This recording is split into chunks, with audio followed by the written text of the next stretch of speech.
Okay, so here we are live. Hopefully the volume's coming through at this point. Let's just see and test that out. Okay, so here we are. Okay, we're good. So welcome back to the Game of Thrones couch.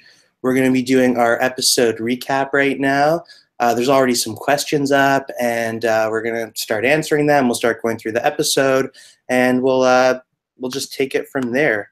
I'm still processing what just happened. I've got a couple people here sitting beside me. We're kind of all just processing it, figuring out what just happened. There's a lot to go there, yeah, a lot to talk about. So let's dive into it. First off, we have a couple questions, a couple comments. Thought this was the worst last episode.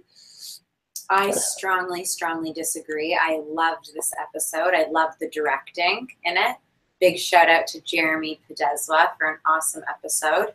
And I thought they really tied up all the loose ends of the season for the most part. Obviously, Jon, yes, like as Sif said, Jon doesn't find out about his real parentage, and we don't really know what's going to happen with the White Walkers, but a lot of the storyline, the plot lines of the season really got tied up in this last episode. Yeah, I think I'm also going to disagree with it being the worst last episode. I mean, traditionally what we've seen in last episodes is that they set it up for next season, right? And we just saw an army of dead men march through the wall, right? They built a 700-foot wall. It's been an institution for 7 seasons, and literally the last scene is a dragon destroying it and walking everyone through. Spoiler alerts, by the way, in case anyone hasn't heard them yet. So they really set that up. The Littlefinger payoff was great in terms of Sansa's story arc, where she's now finally sort of taken control of herself, and she's learned things. Like, we saw a lot of characters really develop today, and now you sort of get to see how they are in their developed state going into next season. So calling it the worst last episode would be a really tough call. I don't yeah. I mean, my gut instinct is, like, I need to go through each of the last episodes of the seasons because they're all usually really good. But at the very, very least, I would say this was not – I would maybe say this wasn't the best, or this was the least good. But I thought it was a really good episode, so I'd have trouble calling it bad. It may not have lived up to the other last episodes. Usually episode 9, episode 8 are really the crazy ones. But yeah, I feel like the lead up to this episode was really big, like what you were saying, where the 6th episode was really hurried, and there was so much going on, and I think that they were really just kind of building the whole season to lead to what was happening at the end of the 6th episode and then throughout this episode. So I think that it's I thought a lot happened that was really great. It was just a matter of how good was it, and I thought it was a really good episode. I actually thought it was a really good one. The last few, I was like starting to lose it a little bit, but yeah, I actually thought this was a great one. So yeah, I seem to agree. Yeah. Okay, so I guess we'll start going through. Sorry. Yeah, so we can start going through. We can start going through the episode a little bit. And we could touch on some of the major points. First up is we've got the title of the episode, The Dragon and the Wolf. And I think, as many people predicted, this episode was really about at least two stories, the two that I could think of. There was the Jon and Daenerys. They've teamed up. They're going to King's Landing. They've committed to fighting the White Walkers together. And then we also get quite a bit of the backstory of Jon's parents, who were also the wolf and the dragon. And for the first time, we saw a flashback of Rhaegar to see what he was like. I was a little disappointed. Thought he was going to be better looking. But he's Viserys. Yeah, I think he might have been the exact same actor as Viserys. Yeah, I was gonna look that up. Yeah, let's look that up. Also, if it was the same Lyanna Stark. But yeah, that was. So I thought it was good that they went into both aspects of that.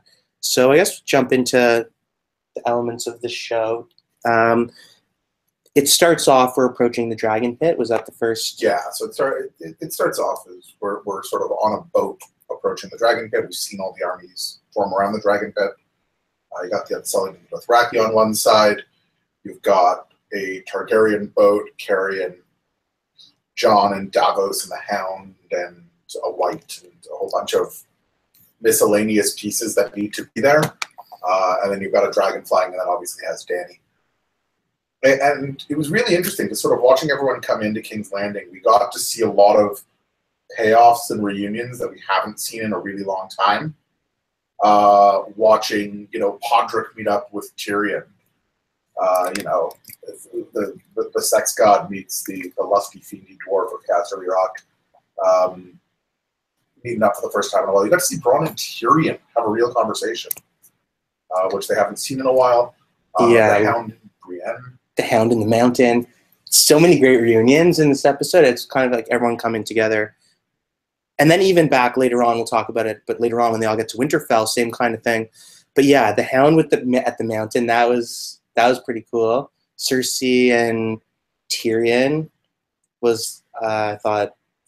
I mean, we'll probably talk more about Cersei and Tyrion later because they had a real long, drawn-out conversation. But what was really interesting was watching sort of the Hound and Brienne talk, because these were sort of both the protectors of Arya Stark coming through. And granted, Brienne wasn't really a protector of Arya Stark, but the Hound was, and sort of both of them talking about how their kid has grown up and like the only one that needs protecting is whoever gets in their way right now. And watching the Hound sort of smile at that was really nice, because the Hound's been all about redemption since the start, right? He starts off as this sort of like angry jerk, and he's still an angry jerk, but he's not an evil angry jerk anymore. Yeah. Over the last few seasons. Yeah, he's really kind of come into his own and figured out that there's more to it than just killing people, although he still loves it. And he's playing part of the bigger picture now. Yeah, there's a lot of redemption in this episode. We'll talk about Theon a little bit later. But yeah. Jaime had a huge Jaime, yeah, wow. I thought that was going to be it for Jaime. Yeah, just again, spoiler alerts for everything in the show and books. Anything can really come up here. But yeah, so yeah, that was a crazy meeting when they all get to the Dragon Pit.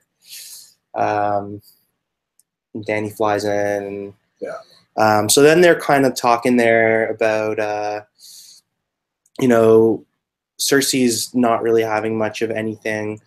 The whole time you're kind of wondering, what's her motive? What's she getting at? What's she trying to set up here for herself? And then they do this great presentation where they pull out the guy. They show that you could cut him in half and he's still alive, and all you can really do is either burn him or stab him with dragonglass, and he dies instantly. All Cersei could really think was, I want those to be my army. They don't die, they're loyal, they're perfect. But that'll inevitably be the end of her as well. At least we'd assume. Yeah. But yeah, watching that White come in, Jon with the badass line of like, only fire and dragon glass, and he stabs it and burns it. It's kind of fun to watch Cersei's face as the world that she believed to be make-believe is literally falling apart in front of her. Right? All of the zombies and dragons and faceless men that she heard rumors about and didn't believe are there. Yeah. I was thinking about that. Like, you go back to the first episode and you're hearing old Nan telling these tales of dragons, of giants and whatever, and you hear people talking murmurs about dragons, and you hear all these like legends that that seem really like you're in the Middle Ages, and there's you're in the Middle Ages and you've got these legends, but then it turns out that piece by piece it's true, and now they've even brought these White Walkers, and like all of these fantasies are true, which is probably really scary for Cersei, because she had that prophecy that she was going to have 3 kids and that they were all going to die, that a younger, more beautiful queen was going to replace her, and it's all coming true. And now this is just like more evidence that there is something to all this magic, and she's, she thinks she's having another baby, but according to the prophecy, no. So I'd imagine this is like a big wake-up call for her. But at the same time, we see that she's still playing the Game of Thrones. That's kind of front and center in her world. So yeah, so let's take a look at the comments. What are you doing? I'm trying to find out We've who played. got a whole bunch. Of So course, and what happened was the dragon finally breaking the wall. I mean, that was a pretty awesome thing. But yeah, I don't know, watching Littlefinger die was fun. I loved it. yeah, I thought it did justice to him also. Like, It was the payoff that you needed to see. I'm glad it didn't happen off screen. I know people were saying like, "Well, Arya took his face. She's going to do it." that's what I thought happened. I'm glad that they respected us enough to give us that payoff at least, because so many actors have been protected by plot armor this season. We all thought Tormund was done a little while ago, or at least last episode. Heck, we all thought Jaime could have gone this season during that meeting. Yeah, I also thought he was a goner at that point. Yeah, but the Littlefinger death was a nice payoff. It was nice to sort of see Sansa finally come into her own and not be the one being played, but starting to actually play the game. Yeah, at first, honestly, so we got that scene at Winterfell. Sansa, she has this whole conversation with Littlefinger. He totally manipulates her. She calls in Arya into the Great Hall like she's going to sentence her or something, and says, "You're on, you've charges of treason and murder. What do you think?" And then turns to Littlefinger, and no one thought she was talking to him. And at that moment, so before that, I was really thinking like, Sansa, come on. We've had 7 seasons. You keep getting like beaten up and raped, and like it almost looks like you're in the game. She was at the Vale with Winterfell. At the Vale with Littlefinger a few seasons ago. It looked like she was ready to play the game, and then all of a sudden she's with Ramsay Bolton again, who's totally running the show. And then I'm like, come on, after all this, you're gonna really get manipulated by Littlefinger. But so there's kind of 2 questions that come out of that, though, because Littlefinger is technically regent at the Eyrie, right? He was supervisor of Robin Arryn. And furthermore, Bronn Yohn Royce, who's sitting there at Winterfell, overseeing the whole thing, interviewed Sansa and said, "Hey, what happened?" And she said that Lysa Arryn took her own life. Right? Like, Bronn Yohn's got this on her now. Right? Now that she's sort of gone back and was like, "Oh, no, it was Littlefinger. I had to lie." So if I'm the Eyrie, and granted, I know that Sansa is Robin Arryn's cousin, like, do I still look at Sansa the same way? Because that's a pretty bold-faced lie about the death of their queen. Well, not queen. Lord.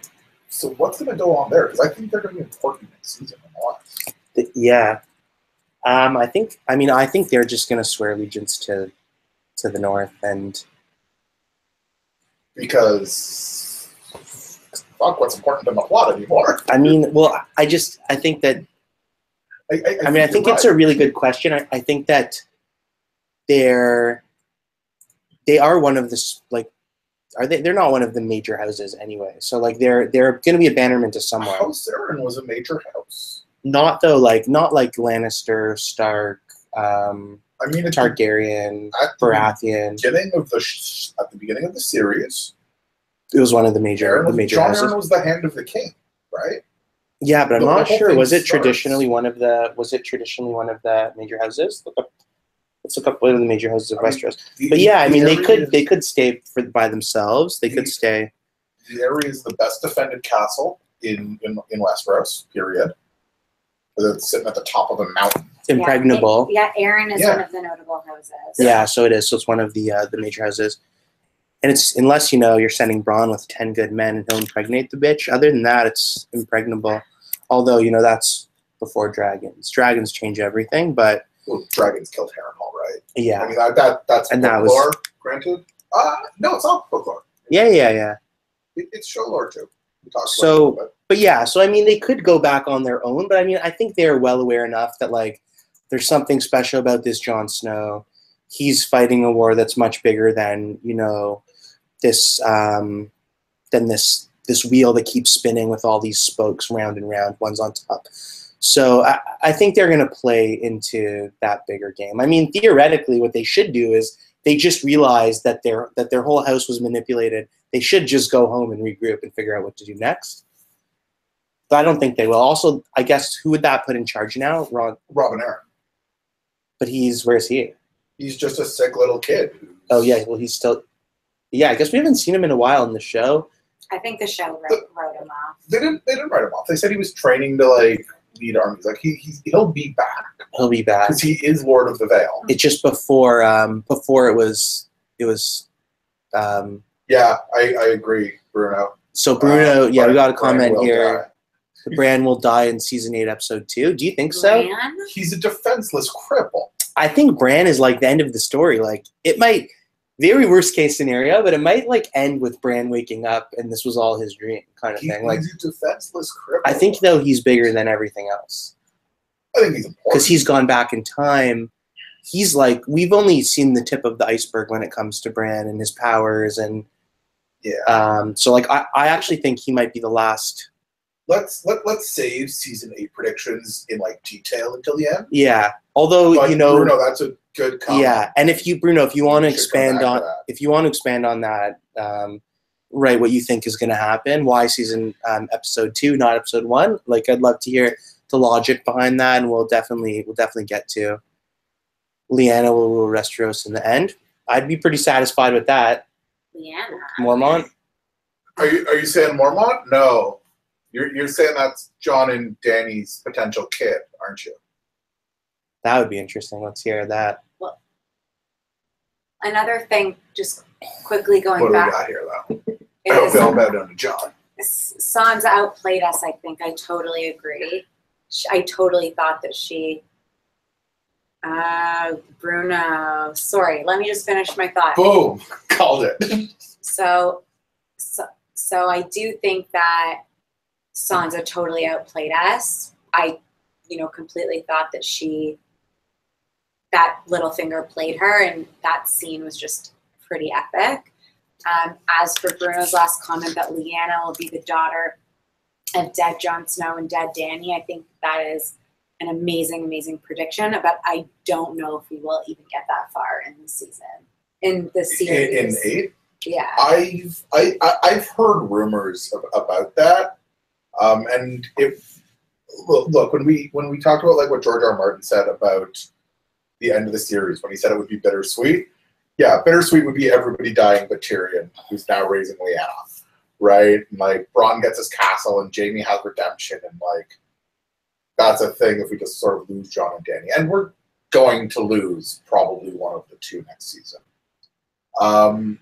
To call that being the end of the series now, though, like it's way too early, especially because of how fast everything moved this season, right? One of the core problems that I think I had with this season is that the timelines moved. Like things that happened in weeks happened in seconds. And they like happened inconsistently with other events they overlapped with.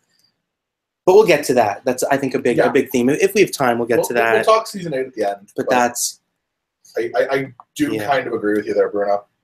That would be pretty wicked. I'd personally like to see Lyanna Mormont rule Westeros. Oh, she is so dead next year. You think so? Oh my god. We didn't get any major character deaths this year outside of Littlefinger. It's true, yeah. There wasn't much. Next year is just going to be like kick you in the balls after kick you in the balls after kick you in the balls. Yeah. You're going to lose Lyanna.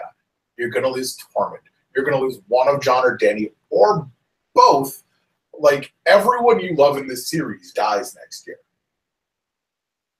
Pretty much. It's going to be like a Shakespearean ending. Tyrion and Missandei. No, in our dreams. I mean... Missandei. Missandei might be up to something else also. Like, she's a little mysterious. You think the woman who hasn't said anything except for explaining what other people say is up to something? Yeah. All right. Misinterpreting. Yeah, Dany dies even birth to her child makes all of the sense. Because only death can pay for life, right? That was what was told to Dany at the beginning, right? Yeah, she's not supposed to have any more kids. When her baby dies to give birth to Drogo, to resave Khal Drogo.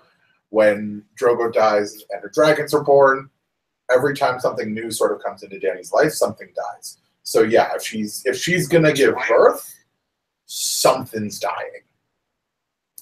Yeah, that makes sense. I haven't really thought about that a lot, but could get more into the blood magic thing there. It would also be a parallel to what happened with He John. is talking about the script leaks. Yeah, we're not going to talk about we're not going to talk really about the script leaks, but I mean, if you have thoughts and ideas about it, we'll hear it. But the reality about the script leaks is that, like, for every one that's true, there's at least 10 that are untrue. So, like, I'm not gonna. The bottom line on the script leak is this series isn't written yet. They're not filming yet. Yeah, they're not filming it's gonna yet. Be at least a year and a half before we get the season. So, granted, I know some people think that it might have been from the HBO leak, but until we have more clarification on it, like, it's not really worth entertaining the fact that this is written in stone, because I don't think it is. Also, a lot depends on, like, if any books come out. Those books are never coming out. Well, there's That's going to be the biggest. The biggest thing in season 8 is at the finale when George R.R. shows up on the set and they just kill him. Yeah, and then no books come out ever. That would be the biggest, the biggest FU to the audience. But yeah, it's not Shakespeare. Sure, do you want to put this on there? This is not Shakespeare at all. I don't see comments right now. There's a lot more I swearing. mean, should I invite you and than in you share your Shakespeare. screen? Yeah. So, should we keep? Meantime, should we keep going through the episode, or do we want to? So where were we at? So there's the dragon pit. Cersei basically is willing to make a deal with everyone else, except she wants in return that that the North will stay out of the war between Daenerys and Cersei after they take out the White Walkers. Which, to me, this whole thing is really dumb. Like, they don't need the South. They don't need those extra hands, I don't think. But Do you really want me to spoil that for you? I mean, granted, we've given spoiler alerts this entire time, so I don't feel nearly as bad. Yeah, walls down. Yeah, and it was more epic than I thought it would be. It was so much less climactic than I thought it was. Really? It was more than I thought it would be. Because I feel like people have been talking about this since season 1. Like, the very first, like, after the first time you see the wall in one of those first episodes, you're like, this thing is huge. It has got to be coming down. And you're just imagining how it's going to happen. And I didn't think that a dragon would be involved in that. I mean, the fact that a dragon was involved is amazing. It's beautiful, and it's kind of what you need to take down a wall. But just as you said, right, this was built in season 1. It was an institution. This was the rock of this entire series, right? This is what was keeping the evil out. And to knock it down in 10 minutes without some sort of major battle kind of felt a little disappointing. I don't know. So on one hand, I see what you're saying. My opinion was that, like, since I kind of felt like it was coming, I wasn't going to be surprised or feel anything. And then when they come out of the forest, you're like, oh, here it's going. And then the dragon shows up, starts blowing a hole in it. You're like, wow, this is nuts. But what do the viewers think who have seen this? Did you find it to be a good payoff? Did you find it to be a little anticlimactic? I definitely see both sides. So if you want to answer in the comments.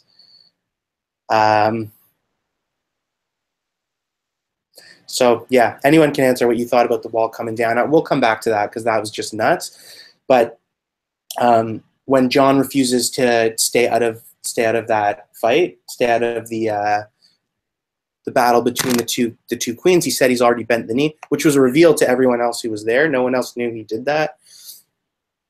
And they all thought he was pretty dumb for saying that.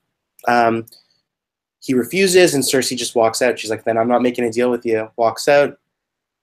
Then there's the whole scene where Tyrion goes in to speak to her. So maybe we could talk about that for a bit. Basically, Tyrion's play is like, we need them, which I don't get. I don't think they need the South. But he says, we need them. I need to go talk to her. He's willing to put his life at risk to do it. So mean, let's go back to Jon, announcing to the world that he's bent the Mjolnir. Yeah, let's talk about that. The North is gotta be freaking out, right? I mean, he basically just sent a letter to Sansa being like, I know you elect to be king. Turn around and give it to somebody else. That's kind of the first one. And also, to note sort of, I think the series has been pushing this a lot, the parallels between Jon and Ned, and sort of not being able to lie, and having honor being the most important thing there.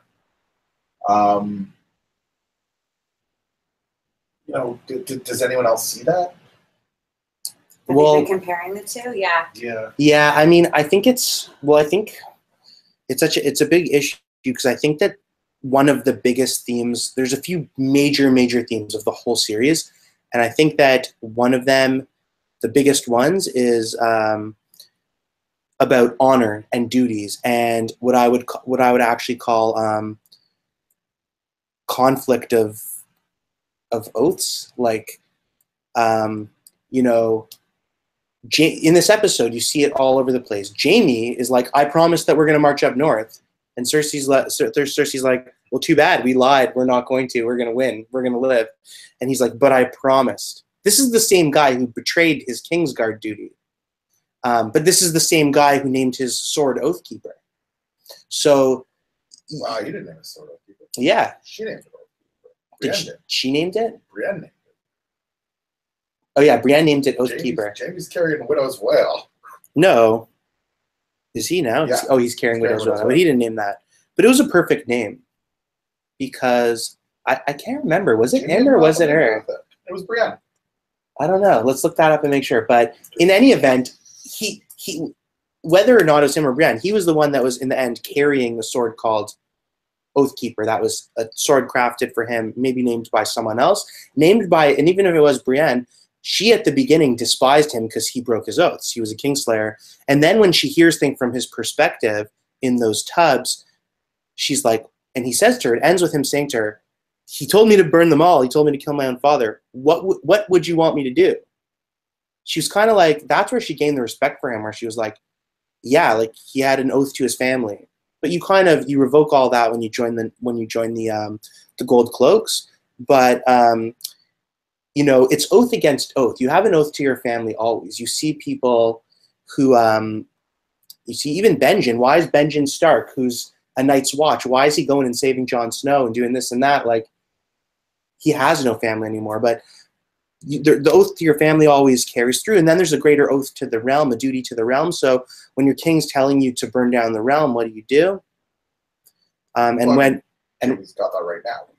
Exactly. So the Lannister armies. And he's the leader of Lannister army, and running away to go fight a whole bunch. And he's running away. Yeah, and it's because Cersei is she's like the Mad Queen now, and she's telling him to basically do something ridiculous, and he's not willing to go back on his oaths anymore. And I thought, it was a little bit for the sake of the plot. Like Jon's whole thing was a little bit dramatic the way he did it, but I think it was put there as a very stark point of like, this is one of the main themes of the whole story, of the whole series, and you need that one character who will not lie, who will not break an oath no matter what. And even Jon breaks oaths. He slept with what's her name, the wildling.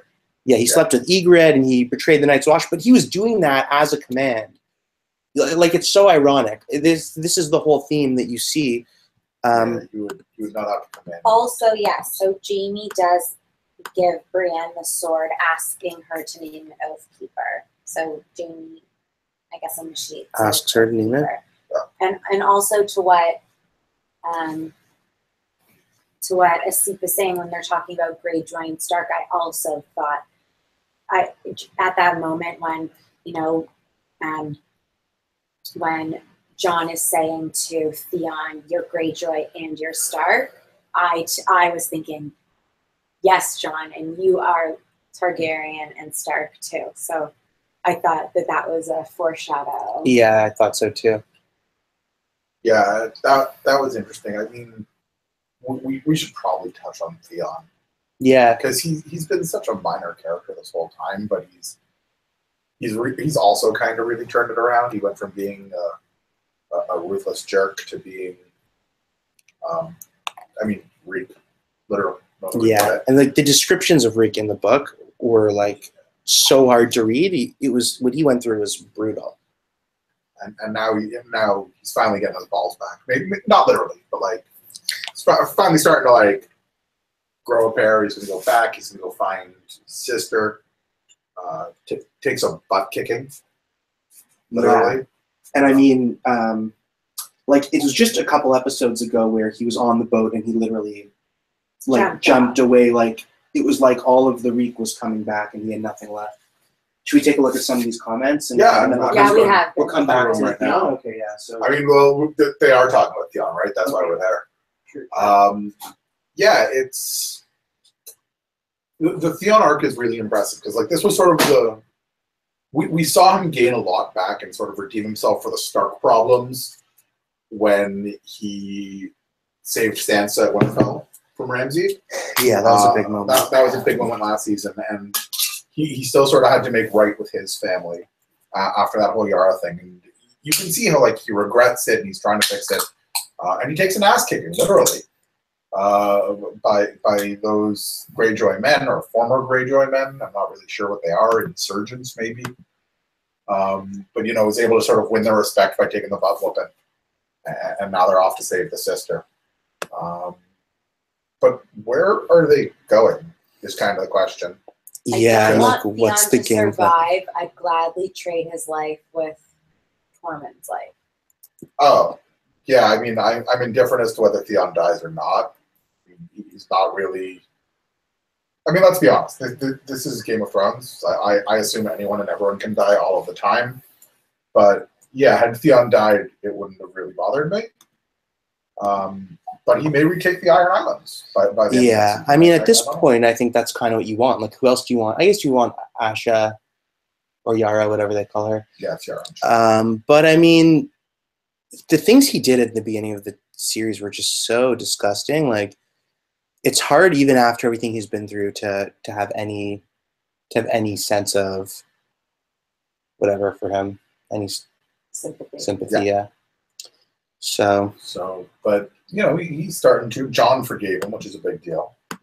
I mean, look, Tormund's got to die next season at some point. I think, isn't he dead? Like, didn't they just bring down that? Yeah, I don't know. Tormund might be dead. He didn't die on screen. He didn't die on screen. I know you're always. It's true. Yeah, he didn't die on screen. But I mean, to me, I would think that like in terms of Eastwatch, the next thing we'll hear is that Eastwatch was totally destroyed and that everyone there is dead, including Tormund. Well, that would mean that you just lost Tormund, Beric, Gendry, unless he ran. I'm sure, like Gendry. Okay, so here's a crazy. Gendry could have run, and then there'll be a scene of him popping out of the water somewhere. I think. Well, that's what I was just gonna say. What if Tormund gets turned?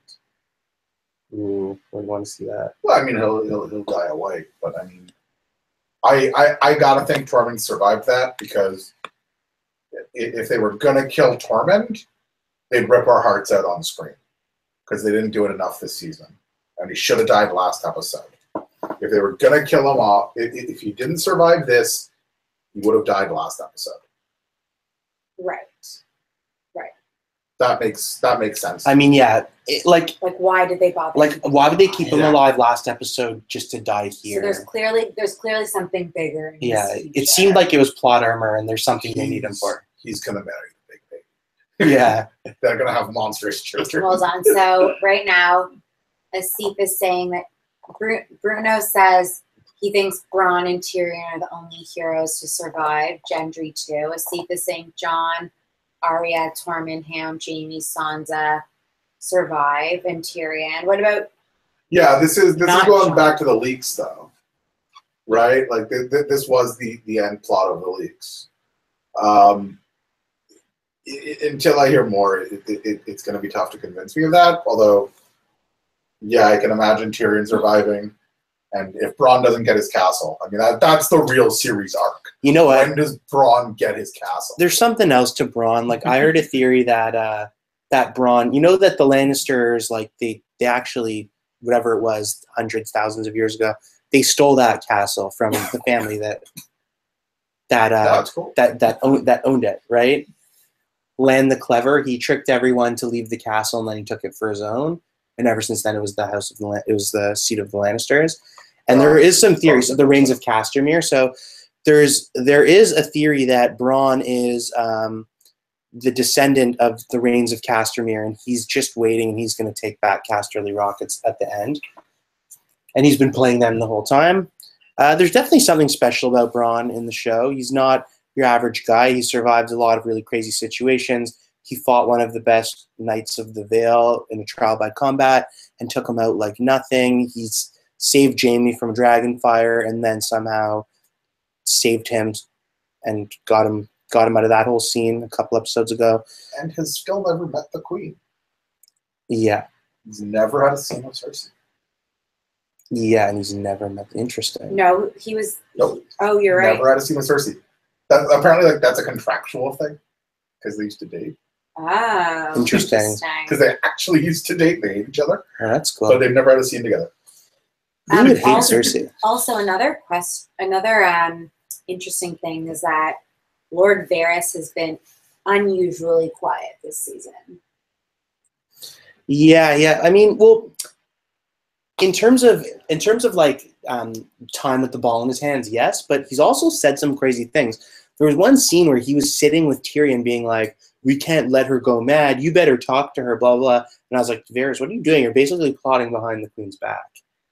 I don't know if you remember that. Yeah. That was 2 episodes ago. Yeah. Like he's starting to tread some dangerous water in some sense, but in terms of his actual, plays on the plot, he hasn't had much. I mean, he's become less relevant, right? Like he was needed originally for his connections and his little birds, but the little birds serve Qyburn now, at least to our knowledge. I don't know if he's reestablished a network of spies in Westeros. It seems like he has something, but not all the little birds. Yeah, and the houses he brought to the table are gone, right? Because he was there to bring in the Tyrells and Dorne, which he did.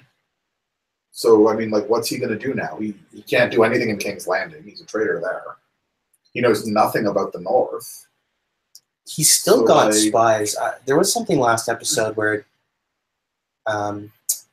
he referred to that he's got spies everywhere. Maybe. But yeah, I mean, he's been a player of the Game of Thrones since the beginning, and we've never known what it is that he's up to. There was one scene with him and Littlefinger in the throne room, just the two of them, and he was talking about how he's so happy that he doesn't have, the same desires as other men because he's been cut, and desire just blinds you. And Littlefinger says, "Well, what is it you're after?" And he looks at the throne. And on other occasions, he said he's there for the realm, but like, what is he? Varys right now. Yeah. What is he really playing at? Well, this is delayed. Oh, okay, this is delayed. My bad. I mean, I think Varys goes next season. I think he sort of outstayed his usefulness. But like, I think he kind of goes down kind of easily. I think Littlefinger went down really easily, although there's a lot of plotting going on. But I don't think it'll be quite like that. I think that. Oh no, he's gonna get slaughtered by like white. I think it might. He's on the right side. Who, Varys? Varys is technically a hero. I know that you guys can't see me doing the quote fingers, but hero. Yeah.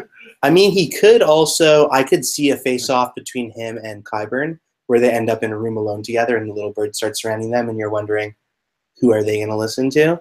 That's kind of how I've seen it coming to an end. Or it could be his own little bird stabbing him, like they did to Pycelle and the other Lannister uncle. This is gonna sound insane. I think we've basically seen the last of King's Landing. I think we're gonna go back for maybe like half an hour next year, maybe for the one battle to take it. But like, the big deal right now is the North. And when we get into next year, like, how much time do you really have to deal with King's Landing when you're protecting from the army of the dead? And once that war is ended, how many Lannisters are left to deal with the defeat of King's Landing and defend that city? Yeah. I don't think we're going to see a whole lot of time in King's Landing anymore. I'm not really sure what we're going to see there. There's a scene Dany has a vision in the House of the Undying when she's in Qarth early on in the series, and she's walking when she gets to the throne room in King's Landing. It's just snowing in there. The roof is destroyed. Everything around is destroyed. So, I mean, also there's so many threats to King's Landing. There is the White Walker threat, there's whatever, but like, there's also the fact that there is wildfire under the entire city that it could be leveled in a second. Like, a dragon comes in there and shoots some fire down, the whole thing's probably exploding. I thought they addressed that in the show by saying that they moved it all to underneath the steps when they blew it up. Did they? I thought that's what they said. I don't think so. I think they said that. I think they said something about a fraction of it, like that was only a fraction of it. I thought it was all of it, but I don't think so. And also, they still have the pyromancer, so they could be making more. If there is more, I would still think that what it does is it becomes the end of Cersei, because the whole show has been about parallels, right? Yeah. Jon Snow to Ned Stark. I guess now we're talking about Daenerys to either Lyanna or Rhaegal. So if Cersei is parallel to the Mad King, which is pretty clearly the parallel they're starting to try to do, then if she wants to blow up the city with wildfire, it would be up to whoever is, I guess, commander of not the Golden Company, Crud. I'm blanking on the name of her person. The Kingsguard. Yeah, the Kingsguard. To kill her, because that's what Jaime had done to the Mad King. Or maybe it's Jaime. Yeah, I think it might need to be Jaime. I think it's. I think that the mountain is kind of like her. She's full control over the mountain somehow. So I don't think he's gonna. Also, no Clegane Bowl. Well, yeah. What were you gonna say? No. Let's talk about Clegane Bowl, because I was gonna go a totally different direction. That was though totally. We can come back to that. Okay. Really. Qyburn's reaction to the white. Yes. Yeah. Was awesome, because the reason why I got there is now I'm thinking of what are the similarities between the mountain, and the white, because they are both dead men walking. Yeah. I could almost see like Cersei wanting to somehow get the Night King and everyone on her side, and I don't know how it would happen, but that would be. Yeah, I don't know. There's your theory for you, YouTube. Qyburn is the Night King. I mean, Qyburn's got some Or crazy Cersei's magic the and whatnot. Night That queen. What if she marries them? King. Yeah. Yeah, Better than Euron. it's true. You're on. He doesn't shop at Hot Topic anymore. Yeah, so But yeah, what are the similarities between the mountain and the whites? we don't know much about the mountain. The Night Queen. By the Night King. I mean, that's possible. Well, then she would clearly turn into a White Walker, right? And Because her when he baby touches would be you, white. you turn into a White Walker. Yeah. Yeah. So- Okay, Asif, thanks so much for joining I just have us. to leave you now. It's 5:23. Yeah, Yeah, thank it's a you good so idea. much. Thanks for all those comments and ideas. Appreciate it. Peace. All right, so it's just us, Bruno, and the other 11 watching. By the way, guys, feel free to comment. We will happily address whatever questions you got. I'm not saying we know the answers, but we're really good at bullshit. So Yeah, I mean, we can talk it through with you, give you our opinions. Maybe we could look some things up and see what we got. But yeah, so what are their similarities? I mean, we don't know much about the mountain, but he was dead. He was killed by poison. He's like the other Kingsguard in the book. In the books, they talk about how they've never seen him use the bathroom. He hasn't said a word. So he's very much not alive. yeah, and we now know that zombies are controllable in the Song of Ice and Fire universe, because the Night King is clearly controlling the whites, so the White Walkers are controlling the whites, and Cersei is capable of controlling the mountain just based on her commands. But has Qyburn unlocked how to make a white? I don't think he has. I do think it's like a magical thing that's beyond his control. But I mean, to take even a step further back and bring it even further is like, where did Jamie We're gonna go? get there in 2 minutes. We'll talk about Jamie I next. just wrap this up. Yeah, I mean, so just to kind of throw another question out there is like, what's really the difference between the White or the Mountain and Jon Snow?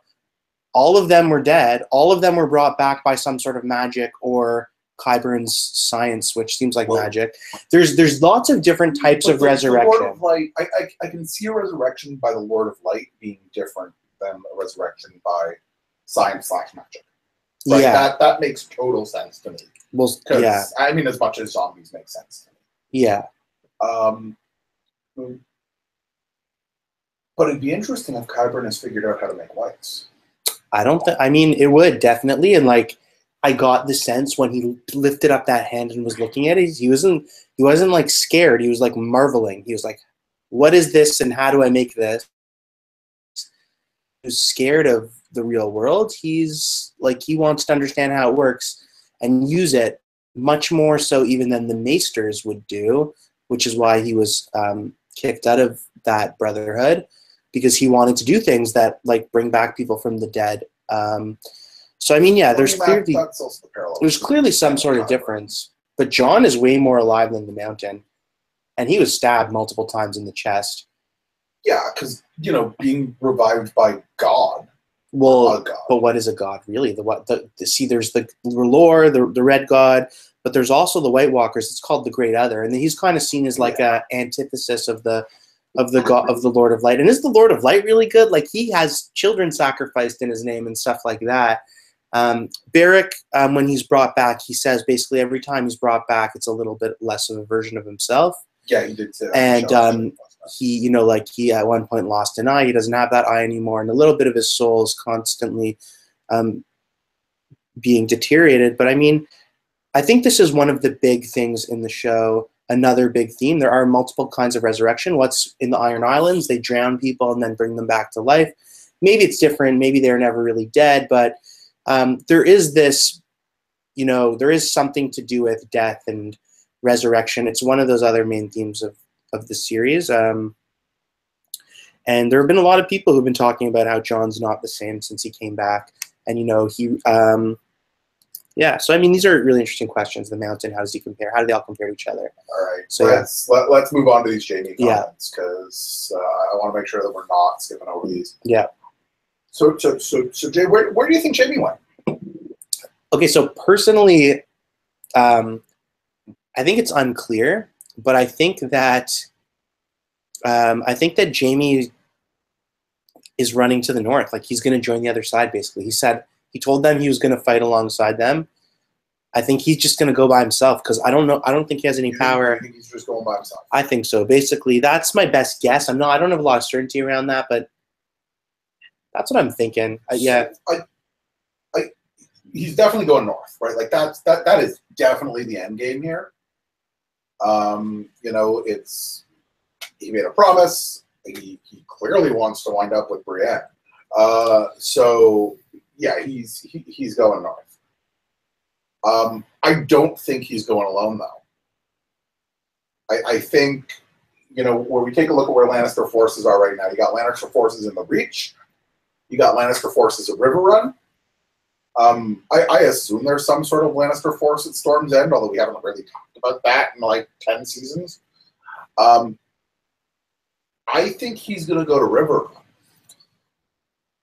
I think it makes sense. Because he's got a Lannister army there, and he's got proof that he's left Cersei there, because their uncle Edmure is sitting in the prisons. Yeah. So go to Riverrun, get your army, abandon the castle, bring Edmure to Winterfell and say, "Hey, I'm here. Here's your uncle to prove I ain't full of crap. Let's go fight some zombies." That makes a lot of sense to me. And then he's going to die, because Game of Thrones likes to rip our hearts out, although it didn't this year. Yeah, not so much. But yeah, I like that idea there by Ufology. I would love to see Bronn meet up with him. And what else does Bronn have? Like, Bronn's basically, it's either Jaime or Tyrion. Those are the only two that he's been working with that are going to pay him. I mean, I'll tell you what Bronn's got. No loyalty, right? Bronn wants to live, and if he's seen that, he's going north to fight. Yeah, although he didn't see that. But, I mean, I'm sure he heard by now. Yeah, I mean, I can definitely see Bronn heading up north.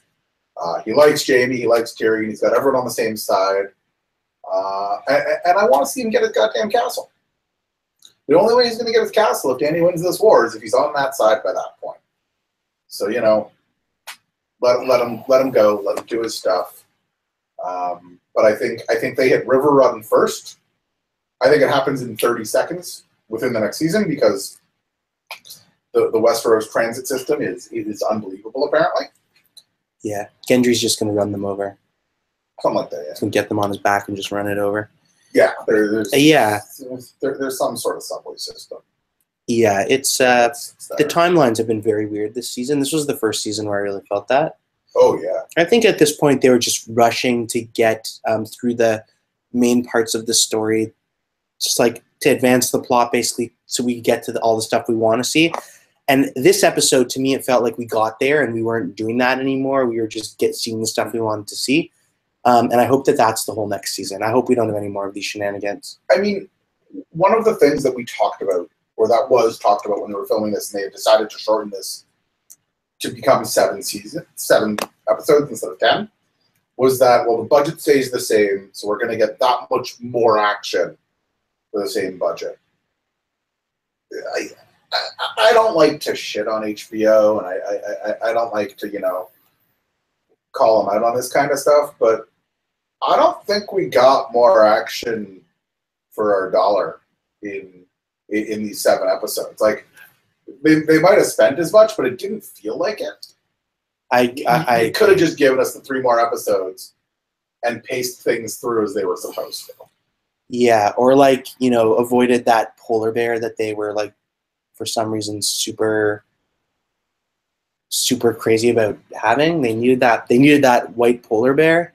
Like, I'd rather see more scenes of other things. Yeah, if we got one less polar bear, and maybe like, I don't know, the dragon dies earlier, so we don't have to see 3 of them the whole time, and we got 2 more episodes, probably would have worked out pretty well. Yeah, or just spend a little more money because everyone's watching this anyway. And or even like go back and do what Game of Thrones did best, right? Because this was all about politicking in the first 2 seasons. There was no politic in this season. It was bang, bang, bang, action, action, action. Let's do it. So, you know, if you spent some time, you know, thinking and conniving and doing the things that Game of Thrones is supposed to do best, maybe this works. But yeah, they needed 2, maybe 3 more episodes. It's could have been a full season. Yeah, and in any event, they're definitely in the zone where they're to the plot and protecting characters who have parts to play later on. But we're getting to the good stuff, so I mean that's what it's all about. Full of characters earlier. That's a great way to say it. Yeah. You know, we already know that, you know, certain characters won't make it. Bran ain't last until the end of the series. I don't know. I think he might be last one standing. No, dude. He's a cripple in Winterfell. Standing in his own vision. Yeah. As soon as the Night King comes, he's going to be like, oh, there's a defenseless kid in a wheelchair. Of course I'm going to kill him. Oh, it's the same defenseless kid who destroyed me up north, who I've seen in visions and I've repelled. Yeah, no. Bran, as soon as they get to Bran, he's toast. It'll be interesting to see. I think that he's going to be the most important character in the whole series when all's said and done. But yeah, anyway, there's a lot of cool stuff to see. So I'm just going to jump back for a second. There's a question of who was Craster. And I think he was just a wildling who lived north of the Wall. There's lots of stories in the history of people offering up sacrifices to the Great Other, who was like considered a god. The Whites came to him at some point, and he started giving them all of his baby boys, and he had a good deal with them, and he gave his sacrifices whenever they were born. And I'm not really sure what the White Walkers have been using them for. We haven't seen any White Walker children, but well, I mean, they grow up, right? Yeah, maybe they grow up really fast, or maybe they're growing up somewhere. Maybe there's a society of White Walkers up there somewhere. But just like a mob of White Walkers worried that her husband's out to fight the war against the humans. Yeah. Well, I mean, it's not George's style to just make a evil guys and a good guys kind of thing. Like, oh, I don't think they're evil. They're going to have something. Like, they have some sort of motive or something. But I mean, the other interesting thing about Craster, which the show has touched on, is he's Gilly's dad. Gilly, the least important character in the show. Yeah. But that does mean that little Sam is technically supposed to be a White Walker. Yeah, he's supposed to. Well, he was supposed to. They were supposed to go and leave him there, and then they did it, and they ran away. Yeah. That was kind of part of what set some things off. What if he's the mole and the savior of this entire series? I would feel cheated. Craster's so if Craster's son. Yeah. What if that's the whole reason they're coming south? Is they just want the baby back? That'd be pretty bad. Yeah. I'd be pretty pissed off. But yeah, I mean, other than that, I don't think we'll learn much more about Craster. But yeah, I know. So let's continue on. What else? Should we go through more of the plot? Oh man, yeah, we went on such a tangent there. Yeah. Well, I think the last thing we legitimately talked about was what happened in the Dragon Pit. Yeah. And the fact that Jon is not capable of telling a lie. Yeah. And then Tyrion, when he speaks to Cersei, convinces her that this is a fight against death, and they all need to fight against it together. I am dumbfounded that Cersei didn't kill Tyrion on the spot. Well, as we learn later, she's not actually behind that plan. But I guess if she killed Tyrion, she wouldn't be able to use him. Now he's walking back with them saying, wow, look at us. My plan worked. We did so well. We're going to meet them up in the north. And if she had killed him, everyone would have known that she was never going to come. So I guess that's what I'm thinking. She couldn't just kill him. She had to use him. Yeah, but she's been all emotion for the last season and a half. She's been on full tilt. But she's also at its finest. She really is. So I mean, when she came around, I actually thought she came around. I was like, Tyrion realized she's pregnant. He's speaking to her, and he really touched her. What are they going to do if they don't join forces and fight against the White Walkers? They're going to be screwed. So it just seemed like Tyrion just employed logic, and then she's down with it. But it turns out she's really playing him. So I think that she is emotional, and it's surprising she didn't kill him on the spot. But it's because she's actually, I think, so calculated right now that she's a few steps ahead, and she's saying as much as this is what I've wanted for the last 4 seasons, or my whole life, pretty much, I guess. Yeah, she knows she's not guilty. Sorry, I'm seeing the comment there, Bruno. She knows he's not guilty for killing Joffrey, but he still killed Tywin, and he still killed Joanna. She wanted him dead long before Joffrey died. Yeah, when they were kids, she wanted him dead. And she's wanted him dead the whole time, and she's put a price on his head.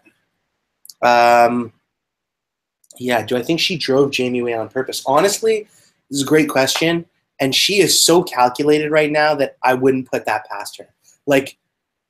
She clearly knew that Jaime was going to walk away. She had told the Mountain to not let him go, but also she told the Mountain not to kill him, because I thought that was the end of Jaime there. So she must have said to the Mountain, when he goes, don't let him go, but also don't kill him.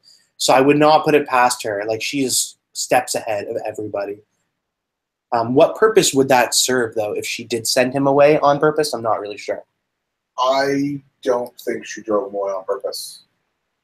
I I think he's all she has left. Right? He is literally the last remaining thing in her heart. And she maybe just didn't have the heart to kill him. Yeah.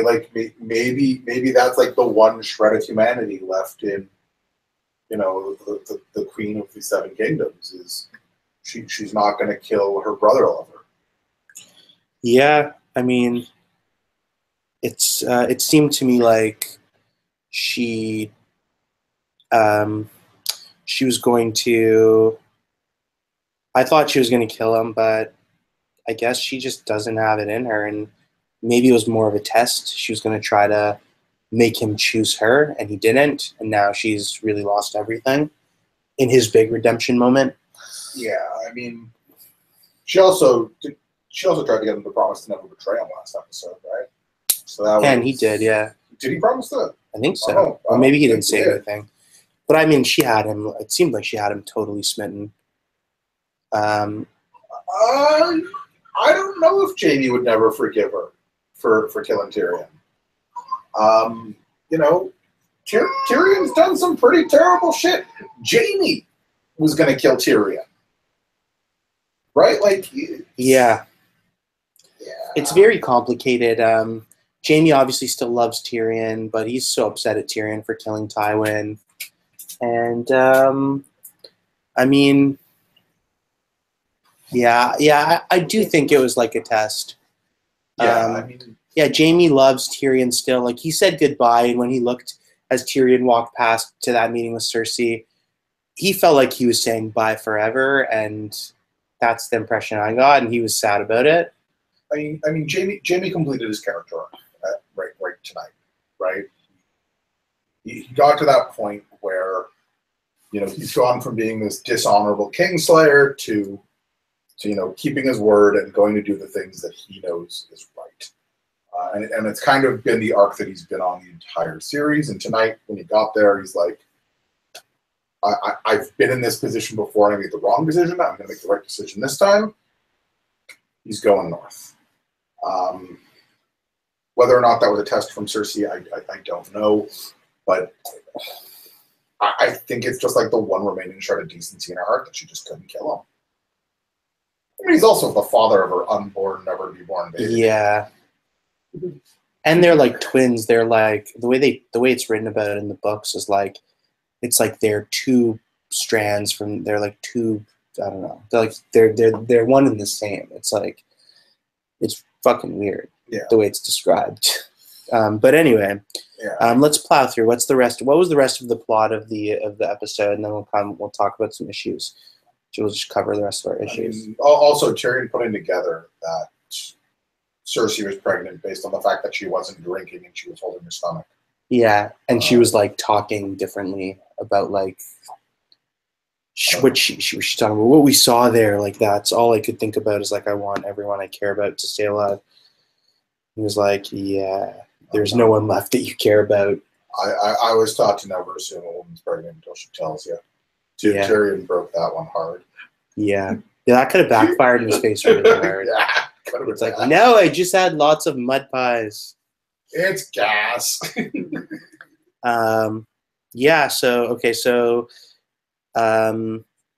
Euron leaves also. He's going back home because he's scared shitless, and whatever. Turns out, he's not really going home. Him and Cersei had this plan the whole time, and he's actually going to go hire the Golden Company so that he could fight for them. Which, by the way, like, something that I'm wondering is like, one of the other major themes of the season of the show that things that I want to talk about. It's not a theme written in, but is like, what's with the passage of information? Like, how stupid is the Iron Bank to give her all that money now? Do they not know that there are White Walkers? Like, this is one of the most powerful organizations in the world. I get that Cersei didn't know that there were White Walkers. She thought it was Tails, but come on, like, don't they deal with the Faceless Men? White Walkers have an account then. They should. They probably do. It's in old accounts probably too. Mr. Walter Walker. I mean, like, do they not know that Daenerys has three dragons or two dragons now? I don't understand how. Maybe we'll get back to this at the end, but the passage of information. How did they not know that? How do they not know that they're backing the wrong side? They do, right? Because what they say, or like second episode of the season is, we'll fund your next war once you have the money. They got the money from the Reach. Sorry, yeah, from the Reach. So she says, with the Golden Company, I can beat the dragons, and for some reason they believe that. Yeah, it doesn't make sense to me. I mean, I gotta think that the Iron Bank is kind of dumb on this one, because like they saw what happened in Yunkai and Astapor, where they were already funding the slavers and masters. Exactly. Well, I Yeah. think this is just part I of guess they're upset. Maybe they I want think the this end of is the part of dragons. like the directors and producers and writers like way of like giving the Lannisters a leg to stand on. Yeah, and it didn't make sense because her argument to the Iron Bank was, I heard that with her dragons, she kind of messed up your whole slave trade thing. So they do.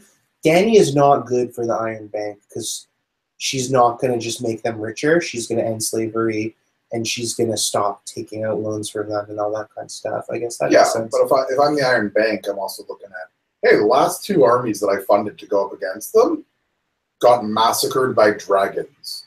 Yeah. And now those dragons are bigger and faster and scarier.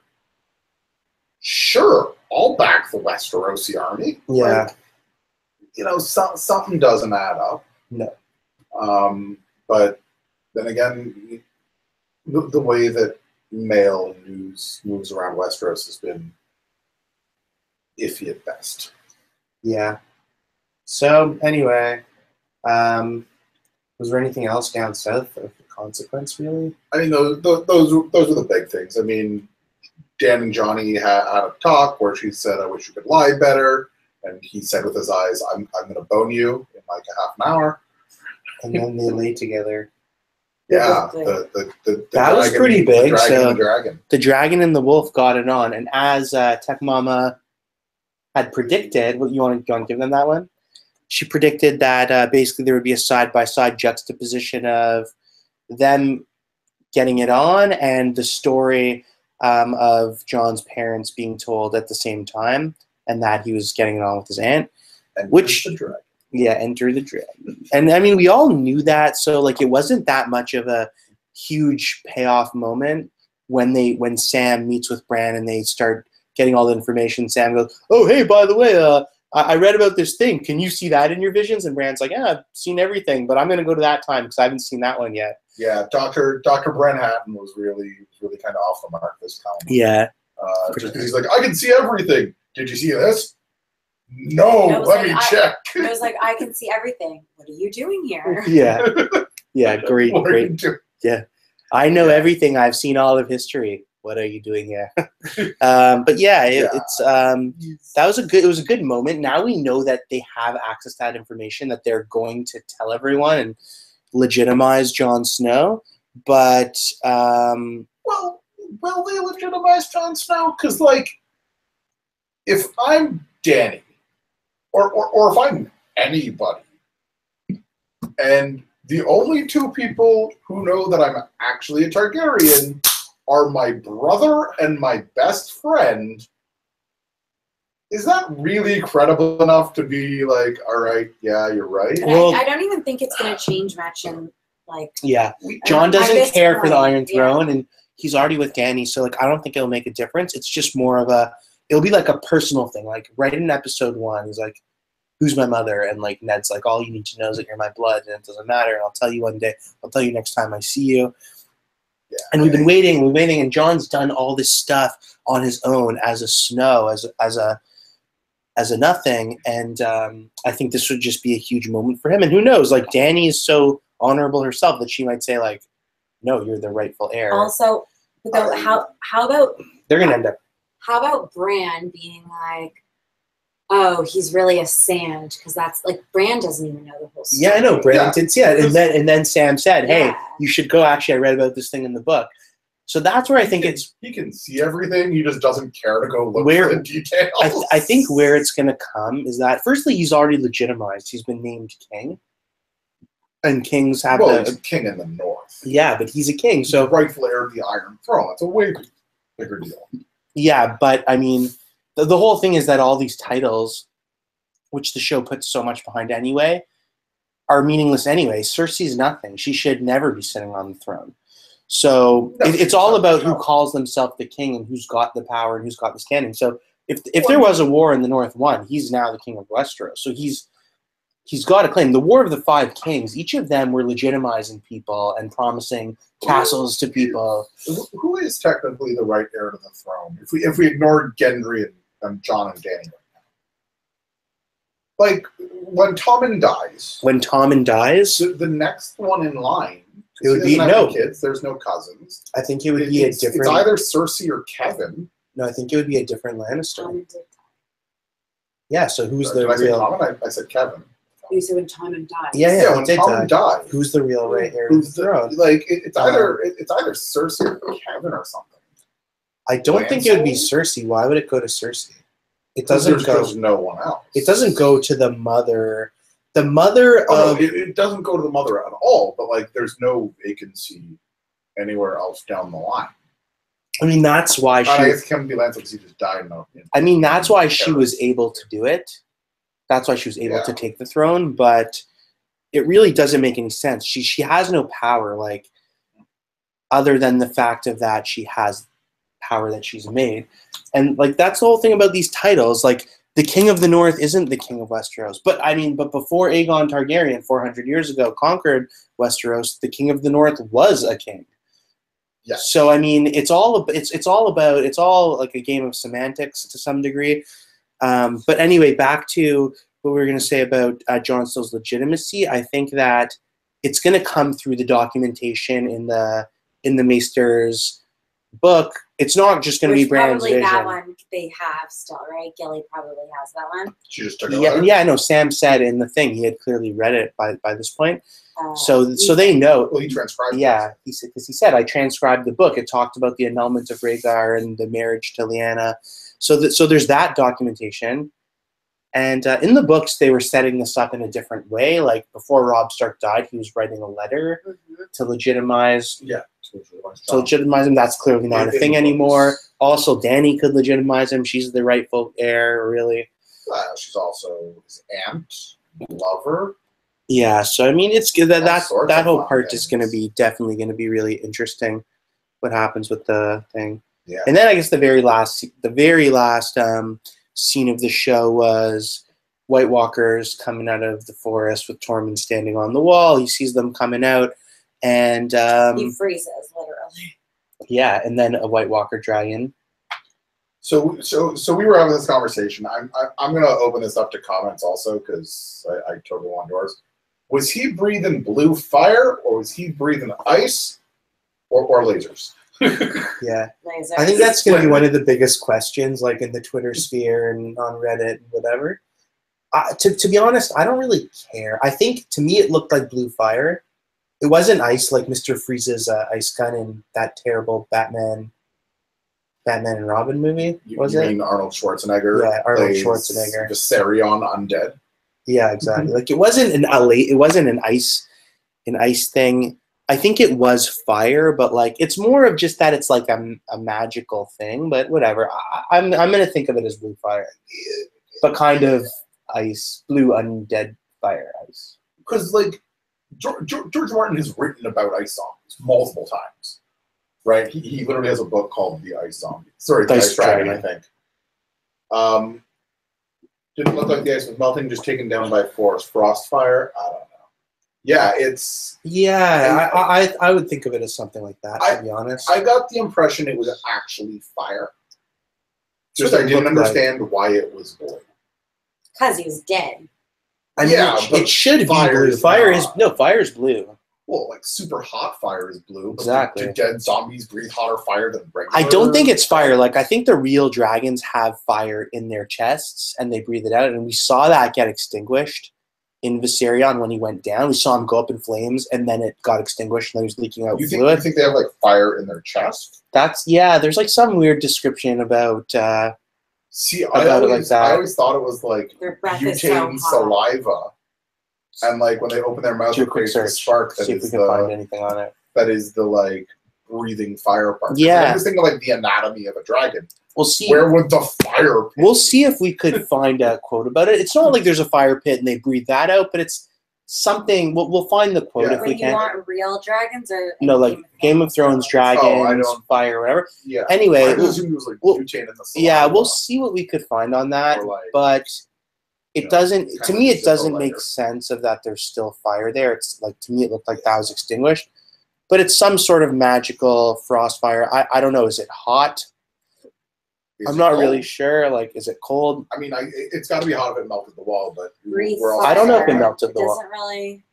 Do you Yeah. quotes about dragons? And Well, it's fire? dragon anatomy, right? Yeah. We need Oh, to yeah, talk to maybe a we could- veterinarian. Maybe we could do that. There was something though where they were reading in one of the books, or Tyrion What if Cersei described something. poisoned Tyrion? I thought that was happening when he drank the wine. I was like, is he done? Is that poison? I mean, it's possible, but like she didn't know he was coming into that room. Yeah, But she's also not drinking wine. that's true. I mean, when she didn't take the wine, I thought that was a possibility. Not so much anymore. Yeah, I think Tyrion's gonna live through this. I mean, like he drinks and he knows things. So But he yeah, drank. We haven't seen him drink in a while. But and quickly also back. plot armor. He's gonna live forever. Maybe. He's got his death planned if it's going to be there. Quickly back to the ice dragon thing, though. We can be sure that it's not an ice dragon as was written about in his other stories because those are a different species entirely. They're not created by whites from real dragons. Like, they're actually dragons made out of ice. That's how they're born, and they're supposedly much bigger, and they breathe ice. Okay, just really quickly about fire breath. So this is from Game of Thrones Wiki. Probably the most famous attribute of dragons is their ability to breathe fire. Dragon flame can turn flesh to ash, melt steel, and crack stone. Older dragons can produce more intense flame for longer durations. Dragons seem to produce their fire breath by expelling chemicals out of two tubes in the back of their throats. When these volatile substances combine, they undergo an intense reaction which bursts into a directed jet of fire. The bodies of dragons are also very resistant to fire, particularly their own flames, which don't even damage their own mouths as they expel them. Some believe in many ways that dragons are fire given form of flesh. It is said that fire cannot kill a dragon. Okay, Okay. so that was more of like what you were saying. So that makes sense, but that creates the other question, which is Yeah. why is it blue? Yeah. I don't know. Like, You know what? Dead dragons must breathe hotter fire. Yeah, I am Yeah, sure that this is going to be like the most asked question, and we'll definitely see what they say on the internet sphere because there's definitely a lot to be done with that. And in any event, we see this wicked dragon that somehow flies even though it's got holes in his wings, as was pointed out. Yep. It reminded me of Pirates of the Caribbean, the Black Pearl, where like it was the fastest ship, but it was the same thing. It like had like a few strands left Yeah, of its sail. Fuck Bernoulli's principle. Yeah, exactly. Bernoulli who? So yeah, I mean, there's this undead dragon. It was causing lots of havoc. There's now a hole in the wall, and they're marching through. We saw them coming through. So if you're the Night King, and you just burst through a wall that you guys haven't been through in thousands of years, you know, I assume that they don't have a map of Westeros. Where are you going? What's next? Well, they're on the dragon. Where are you going, and what do you want? But- Like straight up. Well, I think you just want Westeros. I mean, we don't know what they want. Yeah. It's never really been told to us. I think that we're but- going to learn. I hope that we're going to learn a lot more about them. It might not happen in the shows, but I hope that we're going to learn a lot more about what their motives are, what their society is. Right now, they're just painted as these zombies, mindless, but like they clearly have motives. It could be just like everyone else's motives, that they just want all of Westeros Just want a nice place for my wife and kids to grow up. and a good brothel nearby.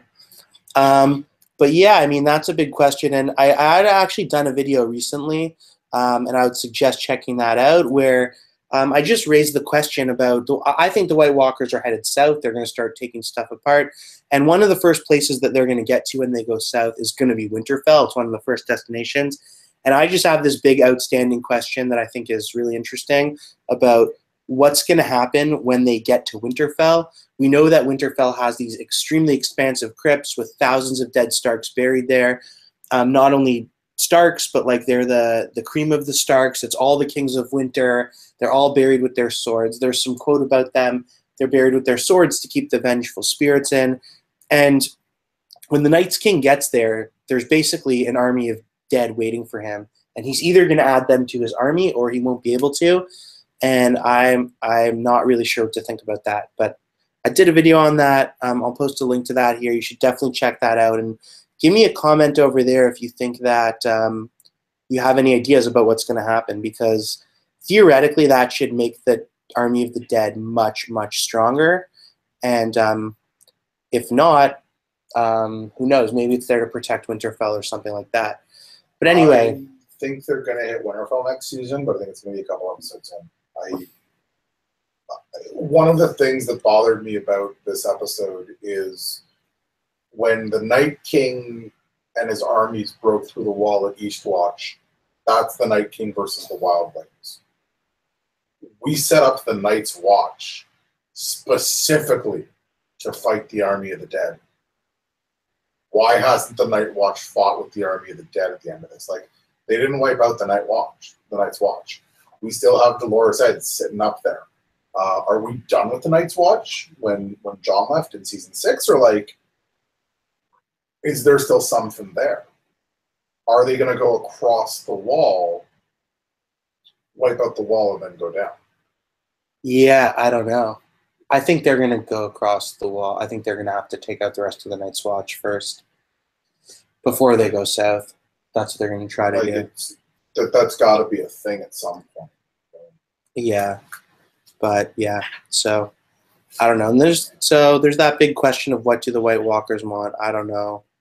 I hope we learn more about that. I'm counting on that we will in the books, but not in the show.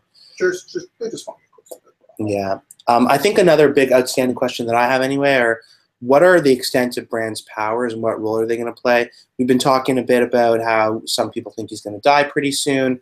To me, it would be a little bit of a letdown if like the Night's King gets to Winterfell and then just chops him down. And it's like, but yet you know that he can impact the past. You know that he's the last living Green Seer. You know that he's the three-eyed Raven.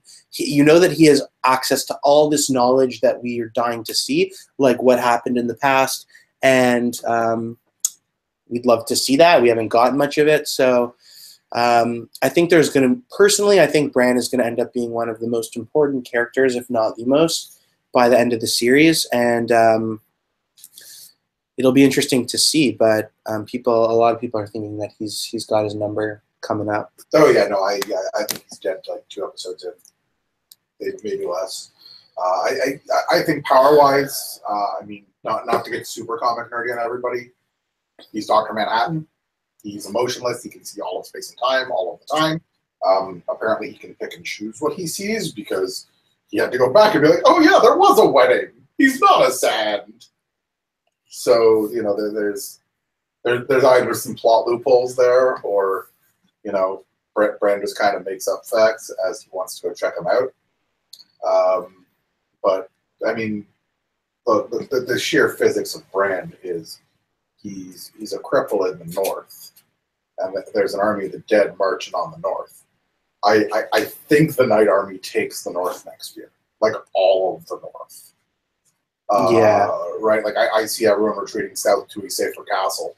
And I know that we say Winterfell is a safe castle. It's not. Especially when you're talking about a dragon. Like, it might have been safe, built with magic. Bran the Builder was involved in building Winterfell. But now there's a dragon, so it just doesn't matter. It's going to fly overhead and murk everything. There's a big open field on the outside where really big battles can come. And it took one giant to punch through the wall last year. There's giants in that Night Army. It's true. There's a place where a big army can assemble in a big open field outside Winterfell. Winterfell is not protected from these guys. It's true. So I can't see Winterfell being the place where they're safe. Maybe River Run, maybe Casterly Rock, maybe I think like maybe Dorne, somewhere south where it's hot. I think the Eyrie is actually where they're going to go. I don't know. It'll be interesting. With It's the dragon on changes now. everything, though. Oh, the dragon totally changes everything, but they don't know the dragon. Well, That's I guess true, they they know don't- the dragon exists now. Well, they might not. Well, I guess only at the wall they do. And Well, you even Tormund wonder. with his plot armor, he's definitely. Yeah, when let people Gendry know. runs him over, when Gendry runs him over to King's Landing, everyone's gonna know. So By the way, Gendry is already running to King's Landing. Like he'll be there by episode 1 of next season. Do you think Yeah. dragons done? Do you think he's fast enough to run across water? yeah, definitely. Yeah. So those are. I mean, I guess those are all the main things I want to talk about. Yeah, I think we got about it pretty well. Everything we wanted to. Any other questions off of the live chat? I think now is your best time to answer it. Yeah, we'll take any So final we can do questions. that. Otherwise, we're probably going to wrap this up pretty soon because it is midnight over Yeah. Canada.